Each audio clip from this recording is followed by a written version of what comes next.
बालकृष्ण गोकुल में खेल रहे थे, लेकिन मथुरा का अत्याचारी राजा कंस अभी भी शांत नहीं बैठा था। उसने एक और भयानक राक्षस को भेजा जो तूफान बनकर गोकुल पर टूट पड़ा। आखिर कौन था वो राक्षस, तृणावर्त, और कैसे एक छोटे से बालक ने उसका अंत कर दिया? आज की इस खास चर्चा में सभी सुनने वालों का स्वागत है। सभी का स्वागत है। और आज का ये विषय सच में बेहद अद्भुत और रहस्यों से भरा हुआ है। बिल्कुल। आज हम एसी भक्तिवेदांत स्वामी प्रभुपाद जी की जो प्रसिद्ध पुस्तक है Krishna the supreme personality of godhead, उसके 7वें अध्याय पर गहराई से बात करने वाले हैं, जिसका नाम है तृणावर्त का उद्धार। हाँ, और सबसे बड़ी बात यह है कि ये चर्चा सिर्फ एक पुरानी कथा को दोहराने के बारे में नहीं है। इसका असली मजा तो उन छुपे हुए आध्यात्मिक अर्थों को समझने में है, जहां पूर्ण पुरुषोत्तम भगवान एक छोटे असहाय से दिखने वाले शिशु के रूप में अपनी अनंत शक्तियों का प्रदर्शन करते हैं। सही कहा आपने। मैं भी यही सोच रही थी कि प्रभुपाद जी की इस किताब की शुरुआत में ही ना एक बहुत स्पष्ट दार्शनिक आधार रखा गया है। एकदम सही कह रही हैं आप। भगवान कृष्ण को हमेशा 6 प्रकार के ऐश्वर्यों से पूर्ण माना गया है। संपूर्ण धन, संपूर्ण बल, संपूर्ण यश, संपूर्ण ज्ञान, संपूर्ण सौंदर्य और संपूर्ण वैराग्य। ये ऐश्वर्य उनमें तब भी उतने ही मौजूद हैं जब वे एक छोटे से शिशु हैं। और इस अध्याय में प्रवेश करने से पहले एक बहुत ही खूबसूरत बात बताई गई है कि आखिर इन लीलाओं को सुनने का मनोवैज्ञानिक और आध्यात्मिक फायदा क्या है। हाँ, वो इसलिए क्योंकि हम इंसान तो स्वभाव से ही कहानियों के दीवाने होते हैं। हमें दूसरों की जिंदगी में क्या चल रहा है ये जानने की हमेशा उत्सुकता रहती है। अरे बिल्कुल, हमारी पूरी एंटरटेनमेंट इंडस्ट्री इसी उत्सुकता पर तो टिकी है, चाहे वो फिल्में हों, उपन्यास हों या आम गपशप। हाँ, तो विद्वानों का कहना है कि अगर हम अपनी इसी सुनने की स्वाभाविक प्रवृत्ति को, इसी उत्सुकता को भगवान की असाधारण लीलाओं की ओर मोड़ दें तो एक बहुत ही चमत्कारी बदलाव आता है। मतलब हमारी चेतना में बदलाव। बिल्कुल। हमारे हृदय में जो भौतिक इच्छाओं और चिंताओं की धूल जमा हो गई है ना, वो इन कथाओं को सुनने मात्र से साफ होने लगती है। ये कोई जादू नहीं है, बल्कि हमारे ध्यान को एक उच्च स्तर पर ले जाने की प्रक्रिया है, जहां सच्चा आध्यात्मिक आनंद महसूस होता है। ये तो बहुत ही शक्तिशाली विचार है। मतलब अपनी आदतों को बदलने के बजाय बस उनके लक्ष्य को बदल देना है। चलिए इसी विचार के साथ गोकुल की उन गलियों में चलते हैं जहां ये पूरी घटना घटी। अध्याय की शुरुआत में गोकुल का बहुत ही जीवंत माहौल चित्रित किया गया है। हाँ, नंद महाराज और माता यशोदा के संरक्षण में बाल कृष्ण धीरे धीरे बड़े हो रहे हैं। पूरा गांव उस बच्चे के इर्द गिर्द घूमता है। फिर वो खास दिन आता है जब शिशु कृष्ण पहली बार अपने पेट के बल से पलटकर पीठ के बल लेटना सीखते हैं।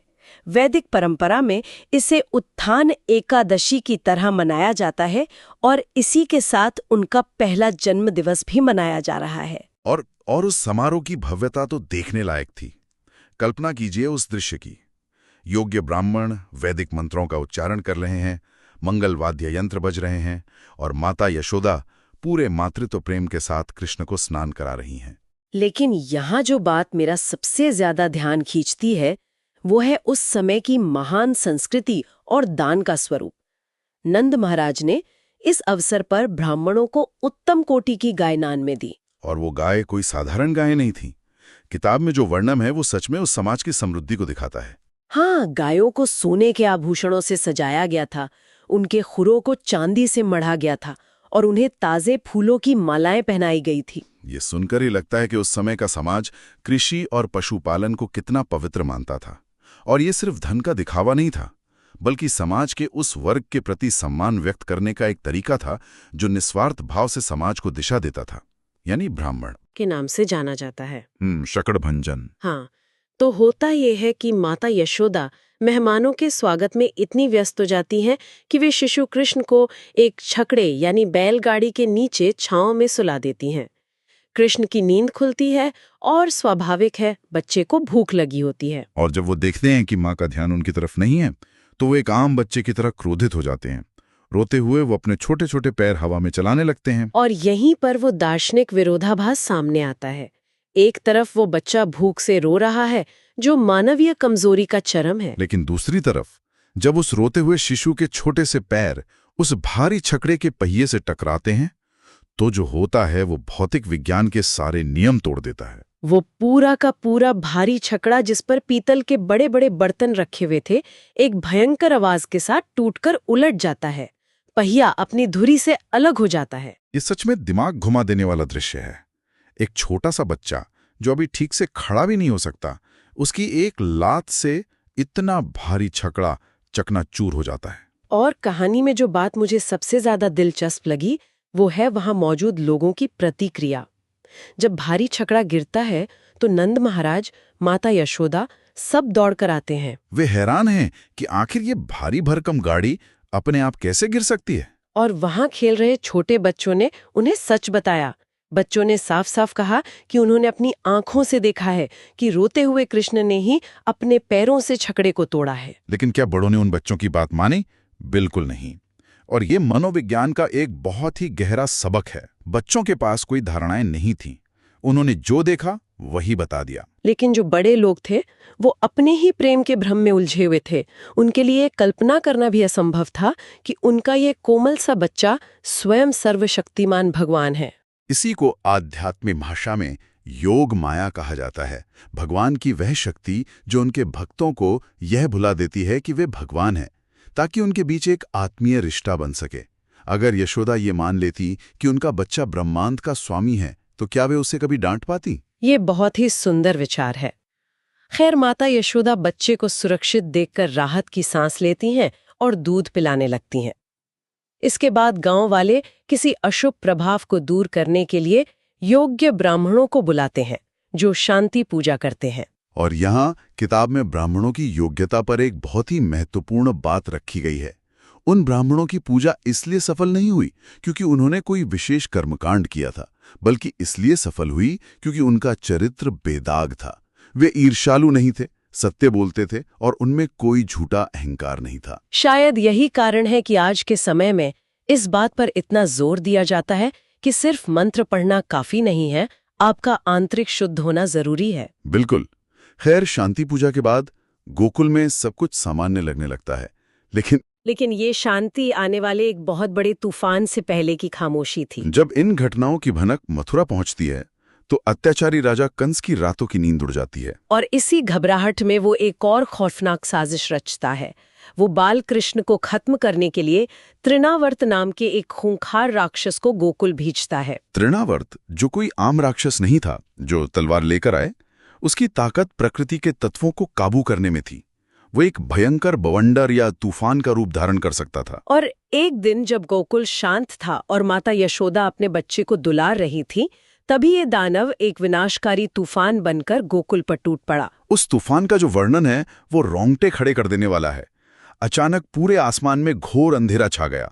बवंडर इतनी तेजी से घूम रहा था कि पूरे गोकुल में धूल ही धूल भर गई। किसी को अपना ही हाथ दिखाई नहीं दे रहा था। पेड़ों की टहनियां टूटकर गिर रही थीं, छप्पड़ उड़ रहे थे और हवा की भयानक आवाज गूंज रही थी। और इसी अंधेरे का फायदा उठाकर वो राक्षस तृणावर्त माता यशोदा के पास पहुंचता है और बाल कृष्ण को उड़ाकर सीधे आसमान में ले जाता है। जरा उस मनोवैज्ञानिक पीड़ा के बारे में सोचिए। एक माँ की बाहें अचानक खाली हो जाती हैं। किताब में माता यशोदा की तुलना उस बेबस गाय से की गई है जिसका बछड़ा अभी अभी उससे बिछड़ गया हो। बाकी गोपियां भी उस दर्दनाक आवाज को सुनकर दौड़ कर आती हैं, लेकिन उस प्राकृतिक प्रकोप के सामने वे सब पूरी तरह से असहाय थीं। यहाँ एक दिलचस्प रूपक नजर आता है। कई आध्यात्मिक विद्वान तृणावर्त को भौतिक इच्छाओं और अज्ञानता के उस बवंडर का प्रतीक मानते हैं जो हमारे जीवन में अचानक आता है। हाँ, जब अज्ञानता की आंधी चलती है तो हमारे मन और बुद्धि पर धूल छा जाती है। और इस अंधेरे में जो सबसे पहली चीज हमसे छिन जाती है वो है हमारी आध्यात्मिक चेतना। बहुत ही शानदार नजरिया है ये। खैर, जमीन पर गोकुलवासी रो रहे थे, वहीं आसमान में तृणावर्त बालकृष्ण को लेकर बहुत ऊंचाई पर उड़ रहा था। उसे लगा उसने अपना काम कर दिया। लेकिन तभी उस छोटे से हल्के शिशु का वजन अचानक तेजी से बढ़ने लगा। कुछ ही पलों में वह शिशु एक विशाल चट्टान या पहाड़ जितना भारी हो गया। भगवान हमेशा अपने भक्तों के रक्षक हैं, लेकिन वे राक्षसों के लिए भयानक भी हो सकते हैं। राक्षस उस बढ़ते हुए वजन को सहन नहीं पा रहा था। उसकी उड़ान रुकने लगी। उसे लगा जैसे उसने किसी पहाड़ को अपनी पीठ पर लाद लिया हो। और यहाँ कृष्ण ने पलटवार किया। उस नन्हे बच्चे ने अपने हाथों से उस विशाल राक्षस की गर्दन को कसकर पकड़ लिया। वो पकड़ इतनी मजबूत थी कि तृणावर्त की सांसें रुकने लगीं। दम घुटने के कारण उस भयानक राक्षस की आंखें बाहर आ गईं।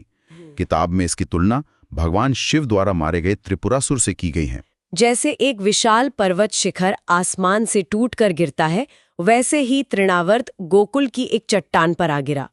उस टक्कर से उस राक्षस के शरीर के छिथड़े उड़ गए। और जब वह तूफान थमा और धूल छंटी तो गांव वालों ने जो देखा उसने उन्हें डरा भी दिया और रुला भी दिया। उन्होंने देखा कि गांव के बाहर वो विशाल राक्षस मरा पड़ा है, लेकिन सबसे बड़ी राहत की बात ये थी कि उनका प्यारा बाल कृष्ण बिल्कुल सुरक्षित बिना किसी खरोंच के उस राक्षस के चौड़े सीने पर खेल रहा है। माता यशोदा और नंद महाराज भागते हुए वहां पहुंचे और तुरंत अपने बच्चे को सीने से लगा लिया। लेकिन यहाँ फिर से वो गोकुलवासी उसी भ्रम में उलझ जाते हैं। कोई ये नहीं सोचता कि इस नन्हे बच्चे ने इतने बड़े राक्षस को मारा कैसे। ये योग माया का सबसे शक्तिशाली प्रभाव है। वे सोचने लगते हैं कि शायद उन्होंने पूर्व जन्म में कोई बहुत बड़े पुण्य के काम किए होंगे, जिसके प्रभाव से भगवान की कृपा से उनका बच्चा बच गया। वे उस परम रक्षक को पहचान ही नहीं पाए जो उनके सामने मौजूद था। ये अजीब स्थिति है, भगवान सामने खड़े हैं और वे भगवान से प्रार्थना कर रहे हैं कि भगवान उनके बच्चे को सुरक्षित रखें। लेकिन इसी अध्याय में आगे एक ऐसी घटना का वर्णन है जो इस पूरे भ्रम को कुछ पलों के लिए तोड़कर रख देती है, जिसे ब्रह्मांड दर्शन की घटना कहा गया है। ये पूरी किताब की सबसे प्रतिष्ठित घटनाओं में से एक है। एक दिन माता यशोदा कृष्ण को स्तनपान करा रही थी। जब उन्होंने बच्चे के चेहरे को दुलारते हुए उसका मुंह खोला तो उन्हें वहां कोई गला या दांत नहीं दिखे। उन्हें वहां पूरा का पूरा ब्रह्मांड दिखाई दिया। अनगिनत तारे, चमकता हुआ सूर्य, चंद्रमा, समुद्र, ऊंचे ऊंचे पहाड़, सब कुछ उस छोटे से मुंह के भीतर। माता यशोदा इतनी डर गईं कि उनके मुंह से कोई शब्द नहीं निकला। उन्होंने बस आश्चर्य में अपनी आंखें बंद कर लीं। ये घटना साबित करती है कि भगवान हमेशा भगवान ही होते हैं।